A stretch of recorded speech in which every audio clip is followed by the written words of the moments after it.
What's going on? My name is Airy and welcome back for day 11 of the grade. Today we're talking about how to create a bright and airy look.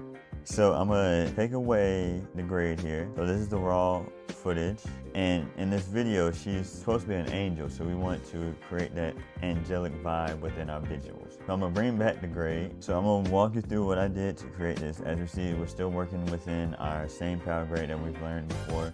I will start to introduce a different power grade soon, but for now we're going to stick with this one. The main things to focus on when creating a bright and airy look is your white balance and your balance and exposure.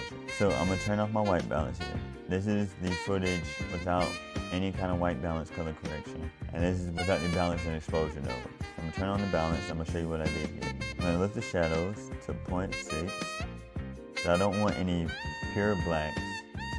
And then the mid and slash detail, this either sharpens your image heavily, as you see it's kind of sharpened, or it can soften the image. As you see, we lose detail, but that's what we want in this. We'll talk more about curves soon, but for now, that's just our curves node. You can use the gain wheel by itself, but it doesn't lift the image the way it needs to be lifted. So that's how you create a bright and airy look. That's it for day 11 of the grade. In day 12, we're talking about your skin tones and how to get your skin tones right. Deuces.